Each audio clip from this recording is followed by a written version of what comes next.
I don't know. There we go. All right. Hi. We're about to get started. Can someone towards the back of the room close the doors?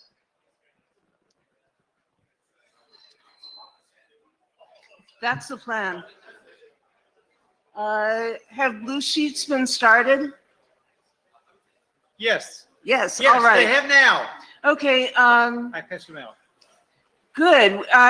Does somebody want to take minutes? Can we get a volunteer to take minutes? Thank you. All right. Yes, that was Matt. Oh, perfect. You may have noticed that neither of us is Allison. She's had to stay home to deal with the family situation, so we're sitting in for her. So your indulgence is, consider it begged for. Okay, if you've been here before, you recognize this. If you haven't, you might not. This is essentially the IPR policy. We're under substantially the same IPR regime as the IETF, but there's some minor differences. So note well. More policy. There's going to be a lot of photography here today because we've got our ANRP winner. No? Matt? No photographs. Okay. Skip that. Ignore that. So, yes, so no photographs. Right, and for research group chairs who are meeting later this week, please don't forget to include the note well in your slide sets. For those who aren't familiar with the IRTF, the mission is to focus on longer-term research issues related to the internet in parallel with the IETF. They focus on engineering and standards making. We focus on research. We're organized into topical research groups, which are parallel to, in some cases, but different from working groups, IETF working groups. Instead of having an IESG, we have an internet research steering group. It's mostly the research chairs and a small number of at-large members, including Spencer. Right, so we do not produce standards at all, period. We do produce documents, some of which may be published as RFCs, and those will be experimental or informational. Okay, these are our research groups. These are all probably familiar. There are a couple of changes from the last time we met. One is that DINRG is now a full research group. We've been promoted. And there are two new groups meeting for the first time as proposed research groups. One is privacy enhancement and assessment, and the other is the quantum internet research group. Everybody's meeting except ICCRG this week. Today's agenda. as I mentioned earlier, unfortunately, Allison is not with us. A couple of things are coming up. ANRP for 2019 nominations are due November 11th, so get those in. We're only going to have one ANRP presentation today due to last-minute visa issue, but there'll be news on that. The talk that we're going to have today, you've probably heard about it in TLS and other working groups today. Johanna Aman is going to be talking about, excuse me, HTTPS deployment metrics after DigiNotar. So it's an updated version of the IMC 2017 paper with new data. Cats. Allison's, yes. Okay. Sometimes people confuse ANRW and ANRT. So Allison provided a slide disambiguating the ANR things. The Applied Networking Research Prize, it's an annual call for nominees based on papers that have already been published elsewhere. The Applied Networking Research Workshop, of course, is a workshop with an annual call for papers, both already published and not. And then presentations are given in a day-long workshop co-located with the summer IETF. This year, it's going to be in July in Montreal, or I should say in 2019. Okay, so we're done, and if there are no questions, let's see if we can get out of this. Escape doesn't get us out of this. But yeah, Johanna, you're up. As soon as we can figure out how to switch the slides. I saw a menu.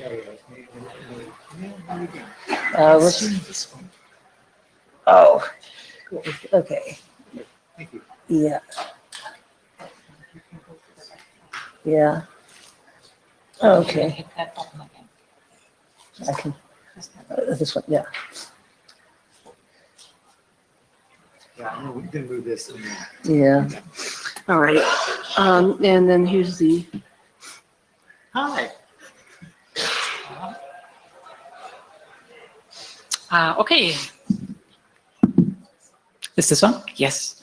Hello, everyone. I'm happy to be here. Thank you for the introduction. So my name is Johanna. I am a researcher at the International Computer Science Institute, which is a research institute that's affiliated with UC Berkeley. And as you can already see by the slashes, I wear several hats. I am simultaneously also an engineer at a startup called Corelight, and I'm affiliated with the cybersecurity department at the Lawrence Berkeley National Laboratory. And today I'm going to give a talk that is called Mission Accomplished HTTPS Security After DigiNotar. That is a paper that was presented at the Internet Measurement Conference last year. And later, I'm also going to talk a little bit about additional work that was done later that kind of ties into this research too, and is also about TLS. 1 second, mouse pointer. This work was done together with a few other people at the Technical University of Munich and the University of Sydney. And one thing before I start, so this setup is a little bit different than what I typically have, because typically I can see the next slide too. This presentation is a little bit long, and if I am confused a little bit, confused a little bit sometimes, it might be because I actually am, because I have no idea what's coming up next, because I have a lot of slides to go through. Okay, let's start a little bit. So what is this paper about? So basically what we did in our paper is we said, after the DigiNotar incident, what did change? And more specifically, we took a look at the TLS and HTTPS security extensions that mostly came up after DigiNotar. And we were interested in how deployment actually looks like in practice. And we picked a few extensions that we thought were the most important ones.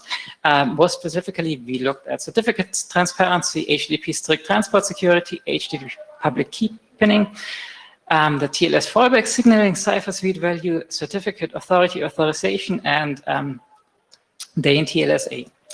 And how did we look at this? we did active measurement and passive scans. So active measurements means that we basically did domain-based measurements of the internet on port 443 from 2 continents. For this, we amassed the, at that point, largest domain list that was known to us and scanned for more than 192 million domains. I think we even scanned a few times, not just once. And we also did a passive measurement on 3 continents. So we had 3 sites at which we got access to the internet uplink of universities. And where we looked at the outgoing TLS connections and looked how certificate transparency was used there. And one thing that was, from my point of view, scientifically interesting about this work is that we had an active, a shared pipeline between the active and passive scans, because in TLS, in academia, a lot of scans have been done before, both active and passive, but they typically, even when they were done simultaneously for the same paper, did not, it was completely different software, that is the active part and the passive part. And in our case, what we did is basically, for the active scans, we took a network trace of the entire traffic that was exchanged by the machine that was doing the scanning and shoved that trace through our passive measurement pipeline later, where it was possible, and then used the data from the passive measurement pipeline. So we had the exact same source code running for both the active scans and the passive measurements later. Okay, I hope I'm not boring too many people of you here, because at first I'm going to give a short introduction of certificate transparency for those people that do not know what it is. So the big idea behind certificate transparency is that it would be neat to have basically an authoritative list of all the certificates that are being used and trusted on the internet. And the way that certificate transparency uses to make this list available is that you have semi-trusted log servers, and those semi-trusted log servers basically give out inclusion proofs when a certificate is added to them. And such inclusion proofs can be presented to the browser, and the browser can verify that a certificate has been added to a log server. And the end game of all of this is that you only accept certificates as valid if they are included in certificate transparency, which Chrome started to enforce, I think, in April this year. Back when the paper was written, this was not yet being enforced. So, and basically we have 3 big entities that are interested here, which are the certificate authority, the certificate log, and the browser. And as you might also know, there are several ways in which certificate transparency can be used and in which those inclusion logs can be transferred to the client. The first, potentially easiest to explain method is that you as a user request a certificate and get the certificate from the CA. And if you want to give out a certificate log, an inclusion proof of certificate transparency, what you can do is you can send that certificate to certificate transparency. Certificate transparency will send you back a signed certificate timestamp, so the inclusion proof. And when a web browser connects to you that supports certificate transparency, you can send that proof in a TLS extension. The second way that you can do things is that the CA basically sends the information to certificate transparency. In this case, the CA sends a pre-certificate to a certificate transparency log server, and a pre-certificate basically is just the certificate with an additional extension that says that it's not valid, so it has a poison extension. The certificate transparency log signs this and sends the signature back to the CA. The CA takes the signed certificate timestamps, includes it into an extension, puts it into the certificate, and sends the certificate with the pre-certificate SCT to the web server. And the web server doesn't have to do anything besides sending that certificate to the browser. And the browser, a browser that supports certificate transparency basically does the reverse process. It gets the SCT out of this, removes the extension, and then checks if the SCT validates against the certificate without the extension. And there also is a third way of transferring the proof that's a little bit esoteric, which is that the CA creates the final certificate and sends the certificate both to the web server and to the CT log. The CA gets back the SCT, and the web server supports OCSP stapling in this case. And the web server gets an OCSP reply, and the current OCSP status every few hours or days from the CA. And when the browser requests the certificate and signals that it supports both certificate transparency and OCSP, the SCT is sent in the stapled OCSP response that the web browser can then use to validate the status again. So we basically measured how much we see certificate transparency being used in practice. And so these are numbers from 2017, so these are a year old by now. And back then you could see that approximately, let me cheat a little bit and look, that approximately 10% of domains and 7% of certificates were part of certificate transparency. We did a follow-up paper this year, which will be presented tomorrow at the Network Measurement NMRG. Yes. Research Group, I think. Today, after Chrome started enforcing certificate transparency, things look a little bit different. In that measurement, about 68% of certificates actually had an embedded SCT. So the ecosystem has changed a little bit. However, what's a little bit interesting is when you look at the passive measurement side, because when you look at passive measurements, this is again the results of a year ago. A year ago, we had about 30% of connections already contained an SCT.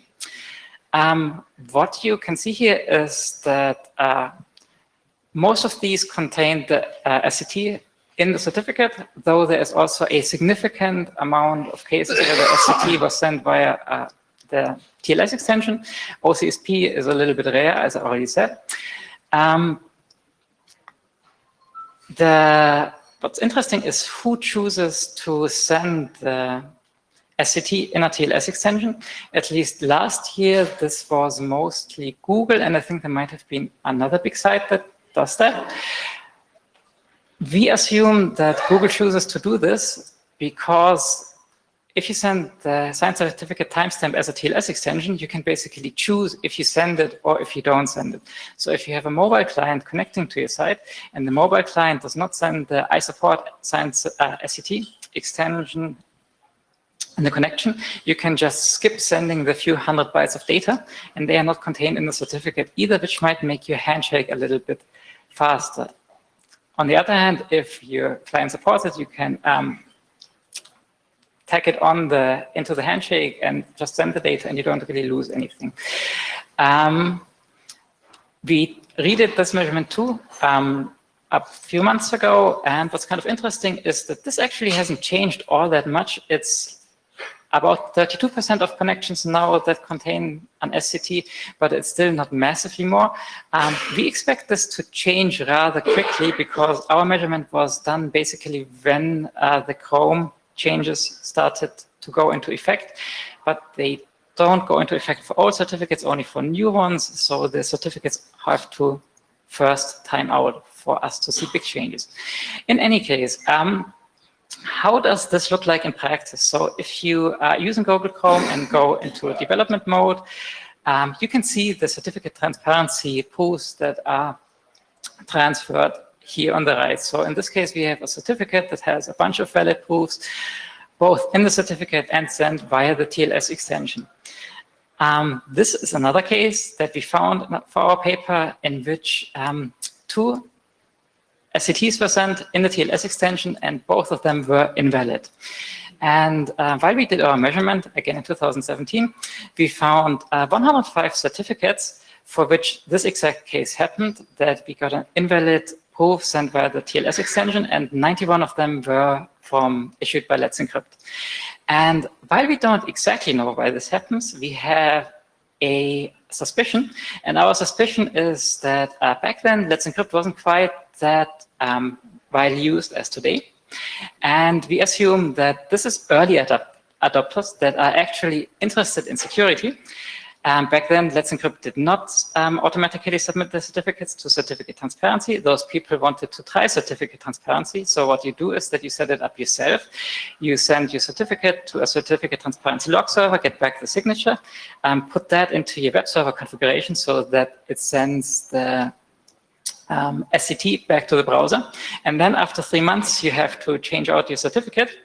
And at that point, it's easy to forget to update the configuration of your web server and you send outdated proofs.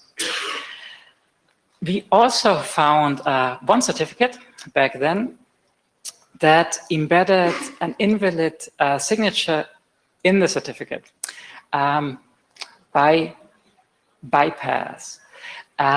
We contacted them back then, and I'm blanking on what exactly happened. It was one of their, yes, what they did in their case is that they issued a certificate for FHI.NO, and for some reason something went wrong during the issuance process, and they didn't actually give the certificate to the to the people. And then they issued a second certificate and included the proof for the first certificate that they generated. So the timestamps or something like that were different between the pre-certificate and the final certificate. We redid this measurement for the paper that's going to be talked about tomorrow. And this year found 16 more certificates where invalid signatures were embedded into the certificates by 4 different CAs. I think it's kind of interesting why that happened in each case, because in each case it was a different reason, but they all kind of are similar. So one of the CAs was TeliaSonera. In their case, it was a test certificate on one of their test servers that they had set up. And what happened is that like a year ago, they created a certificate transparency test certificate before they started giving those to customers. And then after a year, they renewed the certificate. And when they renewed the certificate, they did not remove the old SCT extension before they submitted the certificate to the log server. And the log server created a signature that also included the old SCT, which obviously you don't have when validating the new certificate. GlobalSign had a few certificates. In their case, it was if you included IPs in the SNI, the ordering between pre-certificate and final certificate was different, and it thus couldn't be validated. DTrust had TLS extension ordering differences between the pre-certificate and the final certificate. And Netlog, a Hungarian CA, actually had a few random fields being different. But that being said, at this point, there were basically millions and millions of certificates that were issued that did all of this correctly. And all of these were kind of extraordinary cases that we did not see very often. So from our point of view, the deployment actually worked very good, and there were just a handful of special cases. We contacted the CAs and they replaced all of the affected certificates. So in our paper, we also took a look at log operators, both active and passive. This, again, is the data set of a year ago, especially both the active and the passive side look a little bit different now. Like the Symantec log and passive traffic is, I think, at like 50%, and the Google logs are also a little bit low, and it's more distributed because there are more different logs now.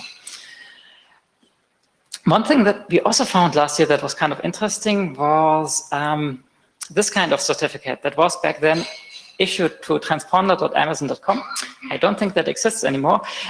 What they did is that Symantec, I think, had an interesting idea. So one of the problems of certificate transparency in some people's eyes is that it makes the certificates public. That means that all the host names that the certificates are valid for are also public.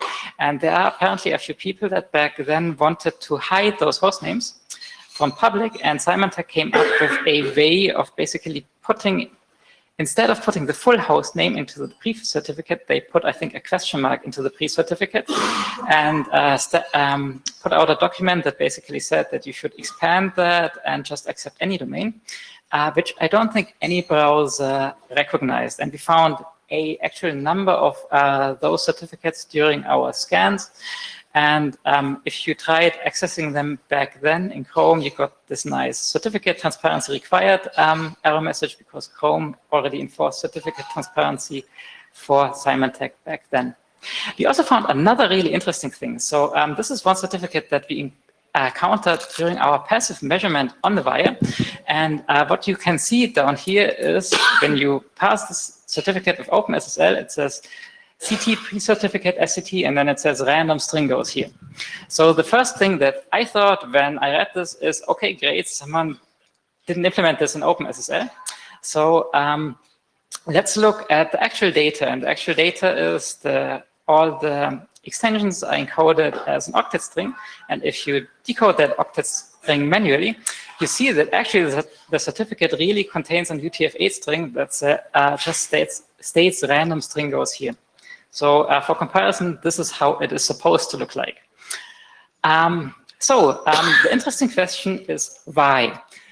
So this took a little bit of digging, and we actually never found out the entire reason. But basically, this certificate claims to be a certificate that's valid for CloudFront.net. We found similar ones for Twitter.net, Twitter.com. I think we found like 300 something for CloudFront and like 60 for Twitter. And those were not valid certificates. So this certificate was not actually signed by Symantec. It was just an exact clone of a real certificate that was issued to CloudFront. So someone copied the serial number, issuer, subject, and all the extensions besides the pre-certificate, the certificate transparency extensions, which they apparently couldn't handle and just were too lazy to do anything about. And I assume this was to sidestep firewalls and network monitoring devices, because if you don't perform certificate validation, this looks exactly like a CloudFront certificate. And the connections also didn't go to CloudFront. The connections went to some servers in cloud hosters in Africa, if I remember it correctly. So I think someone really wanted to hide for reasons that we were not able to determine. So we also looked at other things besides certificate transparency. We looked at HSTS and HPKP. Back then, we found that HSTS was used by about 3.5% of domains, and most people that used it correctly. There were a few misspellings. HPKP was used by not that many people, just over 6,000 with 41 misconfigurations. SCSV, so the fallback cipher suite, which is automatically deployed when your software supports it, was used by more than 96% of connections. And the reason that it was only 96% is that IIS doesn't support it, or didn't back then. So one of the interesting things we did in our paper is that we basically looked at all of these different security mechanisms, and we analyzed them looking at the effort it takes for the end user to deploy a mechanism and availability risk. And one of the things that we noticed is that, unsurprisingly, things with low effort or no effort in best case are deployed kind of quickly and kind of commonly. And the other thing that we noticed is that things that have higher risk also tend to be deployed less often than things that have lower risk. And as you can see, so things like the SCSV have basically no effort and no risk. Certificate transparency via X59 also has no effort on the user side. The certificate authorities have to do something, and no availability risk, and those are deployed quite widely. HSTS also has relatively low effort and relatively low risk, and we still see kind of big deployment. The thing that gets interesting is, for example, HPKP, which has high effort and relatively high availability risk.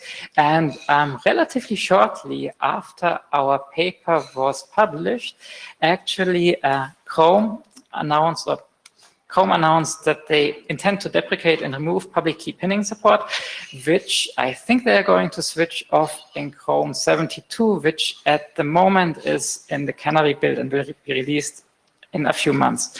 So this basically supports our thesis that we had in the paper, that if you want to design a protocol or something that someone should actually use in the end, it's kind of neat if you make it a low effort and if possible also low risk, but if you can't have it low effort, at least try to keep the risk of using it relatively low if you want it to see being deployed.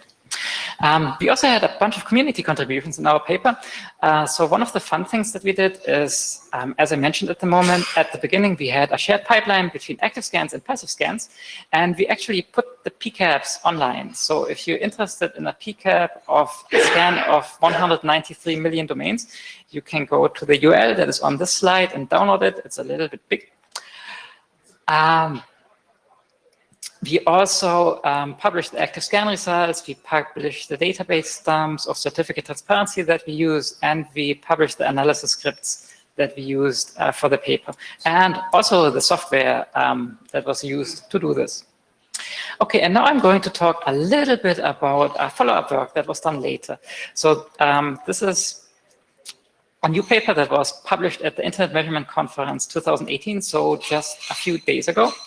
And that will be talked about again tomorrow. I'm actually not going to talk very much about it. I'm just going to talk about things that have a tiny bit to do with what I talked about already. One of the fun things that we did in that paper is we created a honeypot for certificate transparency. What that means is we were interested, if you put a certificate into certificate transparency with a random host name that no one could ever guess, how long do you think it takes till someone connects to the domain? The answer is between 33 seconds and 3 minutes. So people are watching this and do try to connect to you afterwards, and you get requests from kind of a lot of people. And another fun result that we got is that now that you have a list of all domain names, you can look how many people try to phish common domains, like for example, Apple, for which we found like 63,000 phishing domains. And if you're interested in more results of that paper, go to the session tomorrow. Another thing that I wanted to talk about a little bit is the ICSI SSL notary. So one of the reasons I have been doing a lot of SSL research over the last few years, and one of the reasons that this paper was possible is that back in 2011, we started a project where we were interested in how SSL is actually being used on the internet. And what we did back then is that we started a measurement effort with several universities, mostly in North America, that give us information about their outgoing SSL sessions. So basically all of these people are using a network monitoring software that is actually just changed name and is now called Seek. Back then it was called Bro. And we give them a little script that generates information about every single TLS session that's outgoing from the network, and they send that to us for storage and data evaluations. To talk a little bit about the network monitoring software, if you have not heard about it, Seek is an open source network monitoring software that basically looks at network traffic, has a few protocol analyzer, converts the network traffic into events that are completely policy neutral, and then you have scripts that you can write into a domain-specific scripting language, and it also ships with a standard library, and you can do stuff like intrusion detection, vulnerability management, final analysis, or in our case, traffic measurement for research. And this has been a research project from the very beginning. So this was started in 1995 by Vern Paxson at the Lawrence Berkeley National Laboratory. And a number of academic publications came out of it, and it has been financed by a lot of NSF grants over the years. And the way in which we use it, if you have like the SSL handshake here, is that Bro gives you events about all of the different SSL messages that you get, and you basically attach to those events and harvest information and then output one log line for each connection that we see. And Bro nowadays handles a whole bunch of the different TLS extensions that we actually see being used in practice. So back to the notary. This has been running since the end of 2011. And then at the beginning of 2012, when we started to look at the measurement data, we noticed that there were some bugs in the software and that we were doing things wrong. So we threw away everything and started the measurement again in February of 2012. And it has been going on since then. And what we are collecting are things like the cipher suites that are sent by the client, the cipher suites that are selected. If the connection is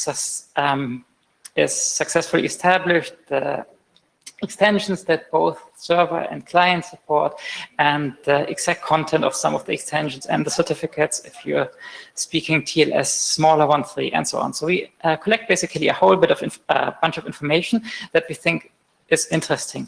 On the other hand, we try to make this, we try to respect the people's privacy, so we are not really interested where a specific person is surfing to, and because of that, we don't keep client IP addresses. We keep hashes that are sorted that allow us to tell when the same client is connecting to the same server, so that we can see how effective session resumption is, but we cannot see when the same client connects to different servers over time. So this is a graph that shows the amount of connections that we get. So basically we get a few million connections per hour by our different sites. At the moment we are at a little bit of 300 billion total connections that we have observed. We have more than 45 million certificates now.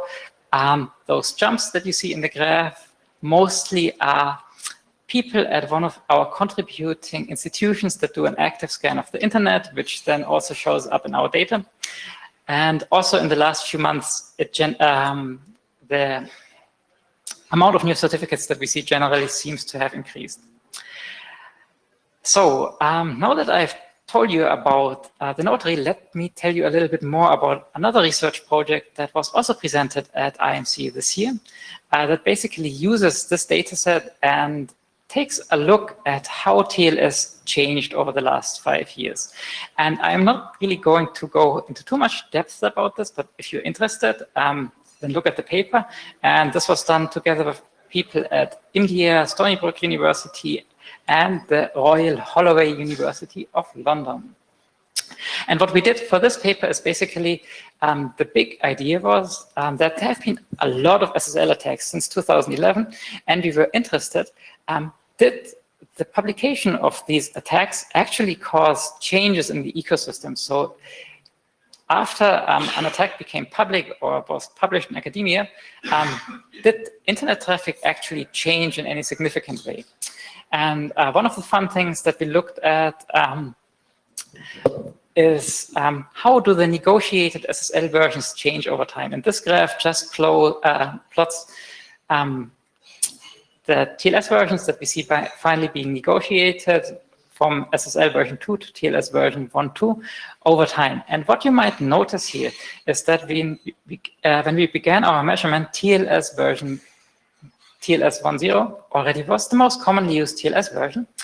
However, what you might be aware of is that our measurement only started in 2012. And back then, TLS 1.2 already had been standardized for 5 years. So TLS 1.2 was standardized in 2008. And TLS 1.1 had been standardized for 7 years or so. So TLS 1.1 was standardized in 2006.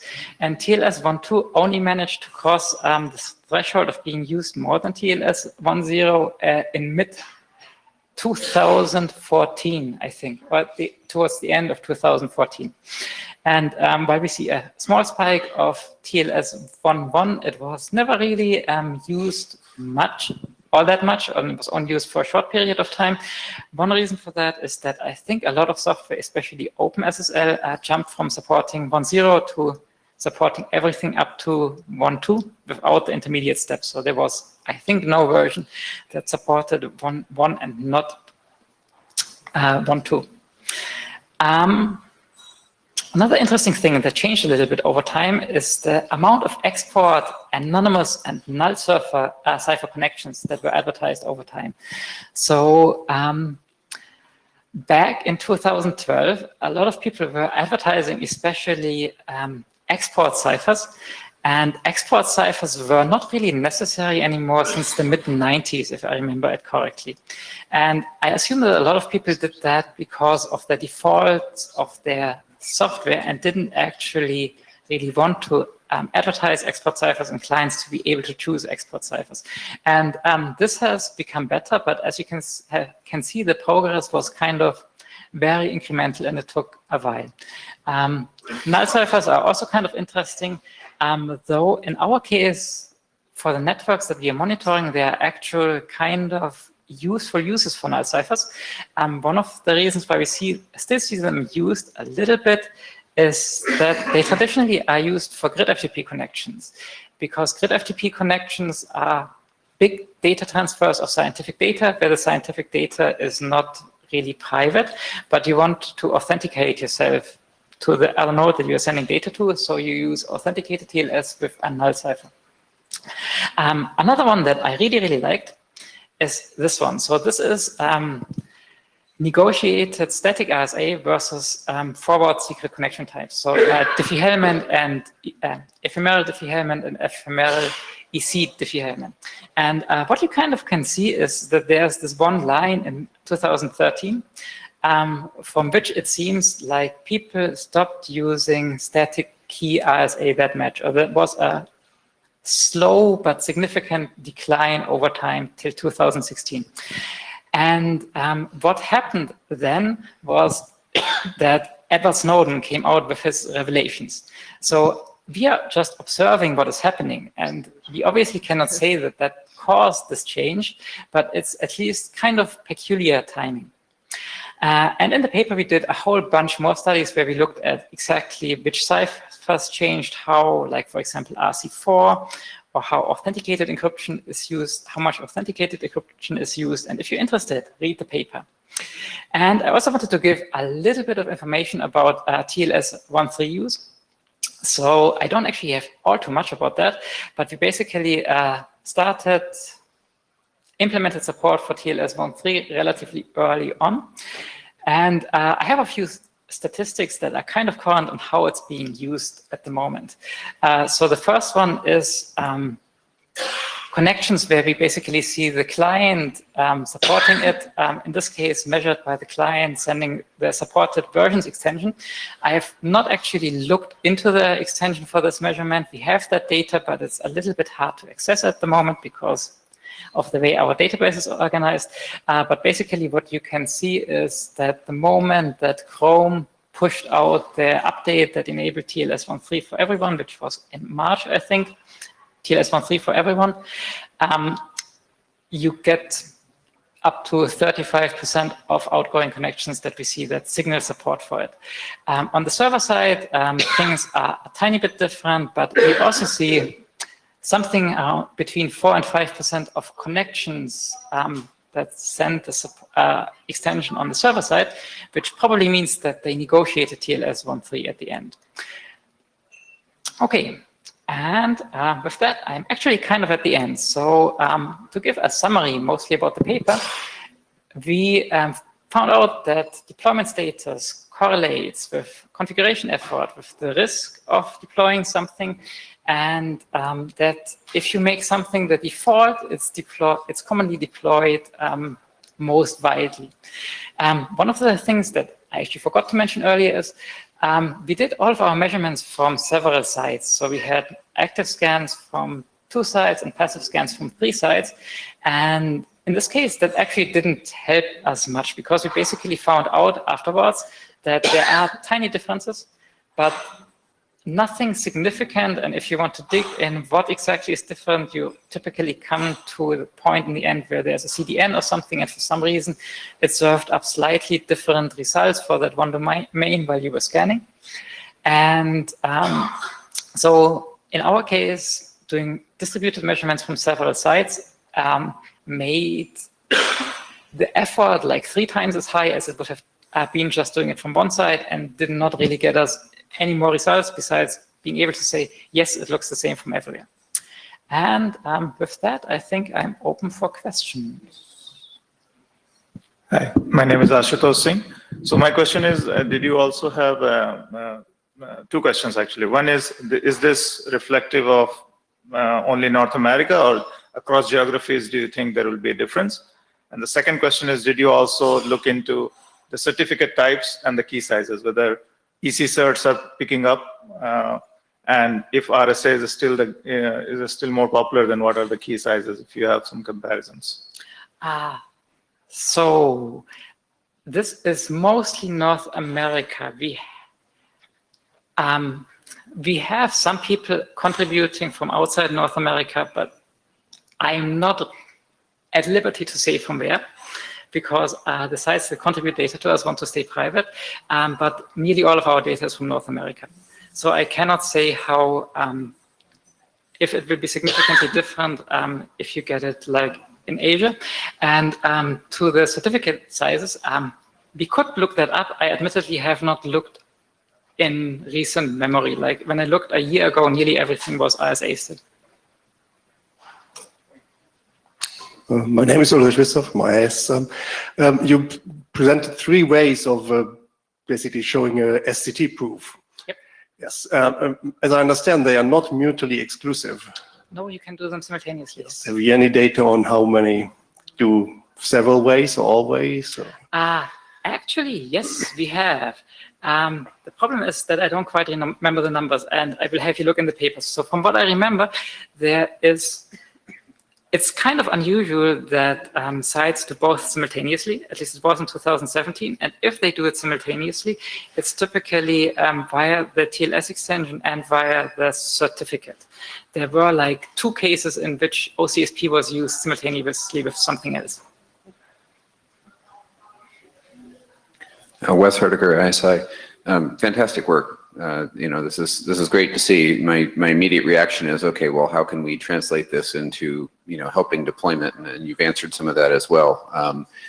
Did you look at, so now switching to the question side, did you look at other usages of TLS besides web?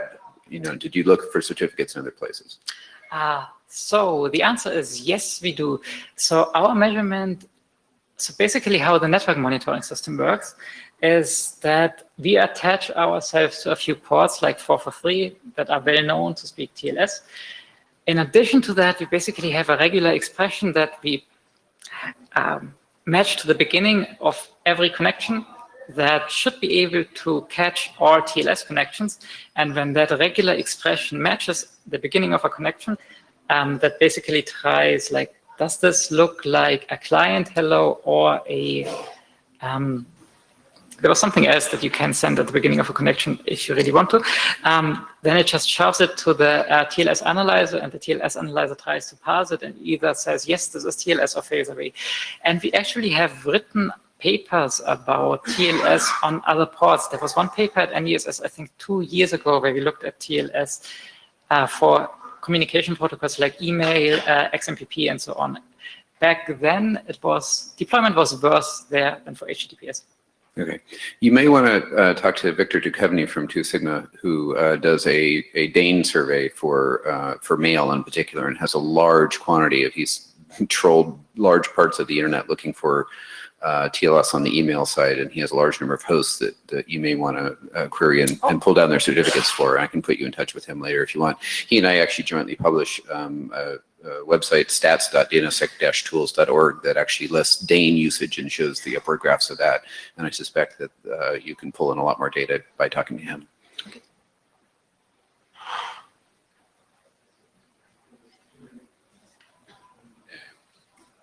Christian Wittemer.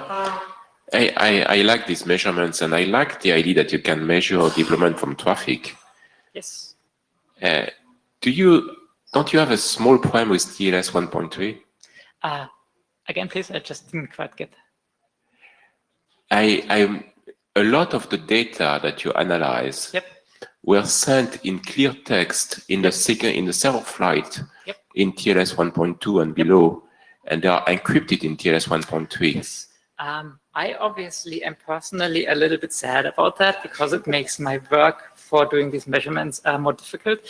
But I understand why this is being done. And I basically take this as an opportunity because we see the on-ramp of a new version of the protocol. Yeah. And we also get to see all the stragglers over time and who doesn't update. So it's kind of interesting still. Okay. And speaking about that, one thing that I forgot, they're actually already looking at the data of the beginning, like when TLS 1.3 was experimental, is kind of fun because you have that supported versions extension. And from my point of view, it's kind of interesting what everyone sticks in there. Because while there are the obvious draft values, like I support TLS 1.3 draft 28 or something like that, Google had their own values that they used. I think they started with 1E and they used it for stuff that was kind of TLS 1.3, but not really. And I suspect Facebook also had some because we saw a bunch of them started with FB. I didn't actually look if the connections terminated with Facebook, but that's always a good guess. So you still see interesting things. Hi, Anshul Malhotra. My question is, it's maybe just I just missed something in the presentation, but what is the risk factors here in the deployments that the deployments I might not have explained it more clearly enough. So the risk factors mean, for example, if you, let me go back to that. If you have something like HTTP public key pinning, if you misconfigure that to or you lose access to the key that you specify, you might lock yourself out of your own domain. So basically, web browsers might refuse to connect to your domain because the key of the certificate that you are serving doesn't match anymore, and you don't have access to that anymore. And web browsers, in theory, you can set something like cache this information for a year and have a certificate on there, and it works for a bit, and then you lose the key and don't have access to it anymore and get a new certificate, and people that have your old PIN saved will refuse to connect to your site until that year is up. So that's high risk factor in that case. Which HSTS, you can, it gets much more low risk because the only thing is that you need a valid certificate that's easy to get. Yeah, Yoav Nir, a former WebSec chair. We standardized HPKP, and the thing is, once browsers record that your key should be this, yep. Once it's different, they're blocked, and they're blocked for months. Yep. And there's no way you can remedy that other than push an update to Chrome and every other browser. So that never caught on because of this. Yep. Yeah, this is more of a comment. I feel HPKP and CTL, the Certificate Transparency List, they are sort of competing programs. So Google decided to pick one eventually, and that's why CTL picked up, and they decided to decommission HPKP. That's just my. I know. So I'm saying of the two, I think that's they picked up CTLs.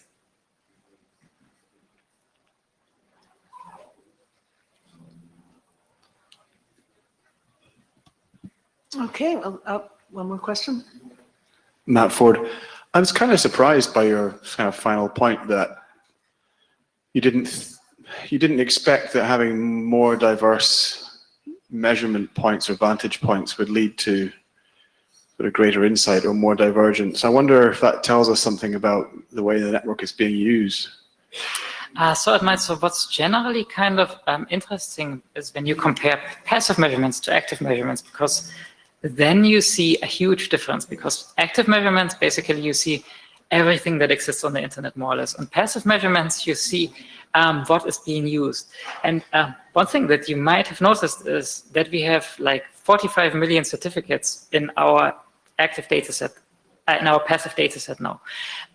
What you might be aware of is that when you do a really full scan of the internet, just once at this moment, you already get more certificates. And like for the first few years when we didn't have anyone actively scanning, we were like at 2 or 3 million certificates. So the amount of sites that people actually do surf to or do access is much, much, much lower than what's actually available. So if you just do an active scan, you get a hugely skewed picture of what's going on in the internet. And what is also really interesting is, like, when you do an active scan of the internet, you, at least in the past, you found a lot of servers with not so good configurations or choosing cipher suites that are not really that great. And if you look at the passive data again, tons and tons and tons of people go to Facebook, Google, and the big CDNs, and like 80–90% of your connections use from today's point of view perfect security. And then you have a lot of weird stragglers that you partially really, when you start digging into things, you find things where you find like one connection in your data set that used a specific random type that you have never seen before. But I think you get a little, it's from a vantage point, we have not really seen a big difference, but if you compare passive measurements with active measurements, you get a completely different different view from what is going on in the ecosystem at the moment.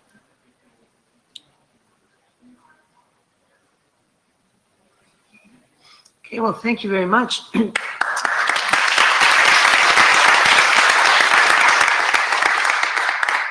Your additional talk is going to be given tomorrow during MapIG. So I'm not going to give that. That is going to be given by Matthias.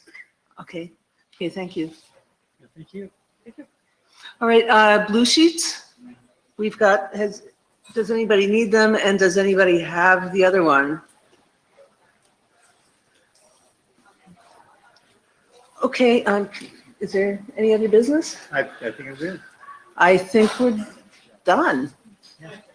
Thank you. Thank you all for coming. Thank you. That was really interesting. I co-chair the Certificate Transparency Working Group, and so I was really interested in your comments on a couple of things. One, of course, was about the immediate action.